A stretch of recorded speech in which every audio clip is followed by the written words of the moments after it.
जज साहब कोर्ट में आके बैठते हैं और आने के बाद जो पहला ही केस उनके सामने होता है, जैसे ही उसकी फाइल को पढ़ते हैं और फाइल में लगा हुआ फोटो देखते हैं तो देखने के बाद उस व्यक्ति से कहने लगते हैं, तेरी तो मैं रग रग से वाकिफ हूँ और तू ऐसा ही होगा और तेरे ऊपर जो इल्जाम लगाए गए हैं वो एकदम सही होंगे। इस बात को सुनने के बाद कोर्ट रूम में बैठे हुए सभी लोग हैरान हो जाते हैं। इधर जो वह मुजरिम था वह भी हैरान हो जाता है और सोचने लगता है कि मैं तो जज साहब को जानता तक भी नहीं हूँ, फिर वह मेरे बारे में हर चीज से कैसे वाकिफ है। कौन था वह व्यक्ति जिसका कोर्ट रूम में केस चल रहा था और जज साहब उसे जानते थे। पूरी कहानी की सच्चाई जानने के लिए वीडियो को अंत तक जरूर देखें। एक घर के अंदर एक लड़का रहा करता था जिसका नाम परवीन था। परवीन के पिता सरकारी नौकरी क्या करते हैं और अच्छे से अपने बेटे की देखभाल क्या करते हैं। इधर जो परवीन है वह भी अपने पिता से बहुत ज्यादा प्यार करता है और उनके कहे अनुसार पढ़ाई लिखाई में काफी ज्यादा अच्छा है। परवीन अपनी क्लास में टॉप करता है और अच्छे से अपने माता पिता का अनुसरण करता है। इसी तरह से समय बीत रहा था। एक दिन अचानक से परवीन छुट्टी के दिन में अपने घर में खेल रहा था और वह जिस बॉल से खेल रहा था वह बॉल उसके पड़ोस वाले घर में चली जाती है। अब जैसे ही वह बॉल पड़ोस वाले घर में चली गई, उस घर के व्यक्ति बाहर निकलते हैं और बाहर निकलने के बाद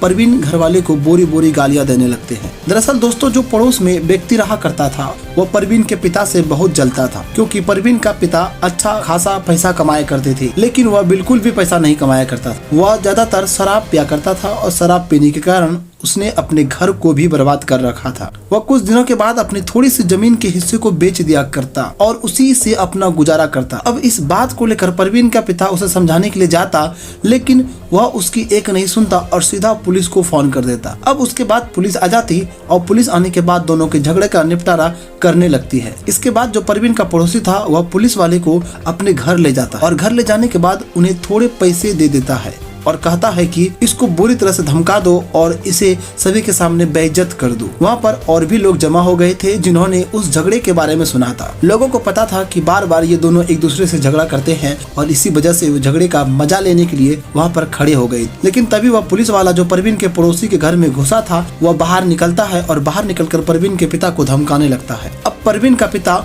उनसे कहने लगता है कि इसमें कौन सी दिक्कत हो गई, बच्चे से बॉल चली गई तो ये कोई बड़ी बात थोड़ी ना है। इस बात को सुनकर जो पुलिस वाला होता है एकदम से परवीन के पिता को जोरदार तमाचा जड़ देता है। अब सभी लोगों के सामने परवीन के पिता को बेइज्जत कर दिया जाता है। परवीन भी खड़ा होकर देख रहा था तो वह एकदम से झपट कर पुलिस वाले की तरफ बढ़ता है, लेकिन तभी वह पुलिस वाला उससे कहता है, रोक लो अपने बेटे को वरना इसके साथ भी बहुत बुरा हो जाएगा। इस बात को सुनकर जो परवीन का पिता है वो अपने बेटे को रोक लेता है और पुलिस वाले से माफी मांग लेता है। अब सभी लोगों के सामने उस पुलिस वाले ने परवीन के पिता को थप्पड़ मार दिया था और यह बात कहीं न कहीं परवीन के दिल में घर कर गई। सभी लोग अपने अपने घर चले जाते हैं, लेकिन परवीन अभी तक अपने पिता के इस अपमान के बारे में सोच रहा था। वह घर के अंदर मायूस सा बैठा रहता था। इस बात को परवीन के माता पिता भी नोटिस कर लेते हैं, लेकिन वह कुछ नहीं बोलता। परवीन अपने स्कूल जाता है, लेकिन स्कूल के अंदर भी ऐसे ही चुपचाप बैठा रहता है। इसी तरह 5 दिन बीत जाते हैं, वह घर के अंदर भी चुपचाप रहता है। इस दौरान उसके माता पिता भी उसे एक बार समझाने की कोशिश करते हैं, लेकिन परवीन अपने माता पिता से इस बारे में कुछ भी बात नहीं करता। छठे दिन भी वह स्कूल में वैसे ही चला जाता है। अब जैसे ही वह छठे दिन स्कूल में गया तो एक टीचर जो परवीन को बहुत ज्यादा पसंद करते थे, क्योंकि वह पढ़ाई में काफी होशियार था, पिछले 5 दिनों से यह नोटिस कर रहे थे कि परवीन चुपचाप अपने क्लास में बैठा रहता है। वह परवीन से कहता है, बेटा अगर कोई बात है तो तुम मुझे बता सकते हो सकता है तुम्हारी समस्या का समाधान मेरे पास हो। इसके बाद जो परवीन होता है वह मायूस चेहरे से पूरी घटना जो उसके पिता के साथ घटी थी अपने उस टीचर को बता देता है। टीचर जैसे इस बात को सुनते हैं तो उन्हें भी बड़ा बुरा लगता है और वे सोचते हैं कि यह बिल्कुल गलत हुआ है। वे परवीन को बताते हैं कि उस पुलिस वाले ने गलत किया। तभी परवीन कहता है, तो मुझे क्या करना चाहिए, मैं उससे बदला कैसे लूं? टीचर यह बात सुनकर कहते हैं, बेटा अभी तुम बहुत छोटे हो, तुम उससे बदला कैसे ले सकते हो? अगर तुम्हें सच में ही बदला लेना है तो तुम्हें पढ़ लिख कर उससे भी बड़ा अधिकारी बनना होगा, ताकि तुम उसे उसकी औकात याद दिला सको और उसके बाद ही तुम्हारा बदला पूरा हो जाएगा। फिर वो समझाते हैं, पुलिस वाले के ऊपर और भी कई अधिकारी होते हैं, लेकिन केवल एक जज को ही अधिकार होता है किसी को सजा देने का। तो तुम पढ़ लिख कर जज बन जाओ और उसके बाद उस पुलिस वाले को सजा दे देना। उसके दिमाग में यह बात घर कर जाती है कि उसे पढ़ लिख कर जज बनना है और जज बनने के बाद वह पुलिस वाले को सजा देगा जिसने उसके पिता को थप्पड़ मारा। इसके बाद परवीन बहुत जोर शोर से मेहनत करने लगता है और वो अपनी स्कूल की पढ़ाई पूरी कर लेता है और धीरे धीरे आगे की पढ़ाई करता है। 8 साल बीत जाते हैं। 8 साल में उसने अपने जज बनने का सपनों को पूरा कर लिया था और वह एक जज बन गया था। अब जज बनने के बाद उसकी नियुक्ति एक कोर्ट में हो जाती है। वहाँ पर रहकर वह अपना कार्यभार संभालने लगता है। एक दिन बैठे बैठे परवीन के पिता उनसे पूछते हैं, बेटा तू जज क्यों बना है? इसके जवाब में परवीन कहता है, पिताजी मैं जज इसलिए बना हूँ ताकि मैं उस पुलिस वाले को सजा दे सकूं जिसने आप पर उस समय थप्पड़ मारा। यह सुनकर परवीन के पिता उसे समझाते हैं, बेटा वह बात बहुत पुरानी थी, उस बात को दिल से नहीं लगाना चाहिए। जब तुमने पहली बार जज बनने की इच्छा मुझसे जाहिर की थी उसी समय मैं समझ गया था कि तुम किसी वजह से जज बनना चाहते हो, लेकिन मैंने इस बारे में तुमसे कभी कुछ नहीं कहा था। लेकिन आज जब तुम जज बन गए हो तो मैं तुम्हें एक सलाह देना चाहता हूँ। उन्होंने कहा, जिंदगी में कभी भी बेईमान लोगों का साथ मत देना। ईमानदार के लिए चाहे तुम्हें अपने परिवार की किसी परिस्थिति से समझौता करना पड़े, तुम वह काम कर देना। परवीन इस बात को मान लेता है और कहता है, ठीक है पिताजी। अब परवीन इस बात को अपने दिल में संजोता है कि उसे ईमानदारी से अपना काम करना है। कुछ समय बाद परवीन की ड्यूटी करते हुए 2-3 साल हो जाते हैं। अब उसका ट्रांसफर दूसरे कोर्ट में होता है जहां उसे कार्यभार संभालना होता है। वहां जाकर वह जज की कुर्सी पर बैठता है। अब पहले ही फाइल जो उसके सामने थी उसी पुलिस वाले की थी जिसने उसके पिता को थप्पड़ मारा था।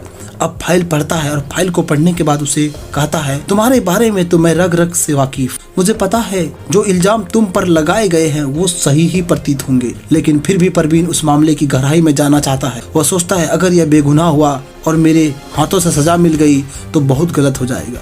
मुझे पिता की कही बात हुई मान रखना होगा। जब उस पुलिस वाले का वकील आगे की सुनवाई की मांग करता है तो परवीन उसे अगले दिन की तारीख दे देता है और वह कहता है, ठीक है, अच्छे से इस केस को सुलझाएंगे और उसके बाद ही इस पर कोई फैसला सुनाएंगे। सुनवाई के बाद अपने पिता के पास आता है और उन्हें इस बारे में बताता है। उसके पिता एक बार उसे समझाते हैं और कहते हैं, बेटा कोई गलत फैसला मत ले लेना। न्यायाधीश की जो कुर्सी होती है उसका सम्मान रखना चाहिए और कभी भी उनका गलत उपयोग नहीं करना चाहिए। फिर परवीन अपने पिता को बताता है, पिताजी इसलिए मैंने अगली तारीख दे दी है। अच्छे से इस केस पर काम करने के बाद ही मैं कोई फैसला सुनाऊंगा। इधर वह पुलिस वाला इस बात को सोच कर परेशान रहता है कि उसके बारे में सब कुछ कैसे पता है। वह गहराई से सोचता है और अंत में पुलिस वाला परवीन के घर आता है जहां जज साहब सरकारी आवास में रहते हैं। परवीन का पिता दरवाजा खोलता है और जैसे ही पुलिस वाला देखता है तो एकदम से हैरान हो जाता है। इसके बाद परवीन का पिता उसे अंदर बुलाता है। पुलिस वाला अंदर आता है और परवीन के पिता के सामने हाथ जोड़कर माफी मांगने लगता है। वह कहता है, सर मुझे माफ कर दो, मुझसे बहुत बड़ी गलती हो गई। मुझे नहीं पता था कि आगे चलकर मुझे कुछ ऐसा देखना पड़ेगा। मैंने उस समय आपके पड़ोसी के बहकावे में आकर यह गलती की थी। इसके बाद वह बार बार माफी मांगता है। पुलिस वाला फुट फुट कर रोने लगता है। तभी परवीन पूरी ईमानदारी से केस का निपटारा करते हैं और जब उसे पता चलता है कि ये पुलिस वाला भ्रष्ट है और वहाँ पे उपस्थित गवाह भी उसे भ्रष्ट साबित कर रहे हैं तो परवीन ने पूरी निष्पक्षता के साथ उस पुलिस वाले को सजा दी। वहीं परवीन के पड़ोसी जो कि पहले शराब के लत में डूबा रहता था, अपने घर बेचकर वो गांव चले गए।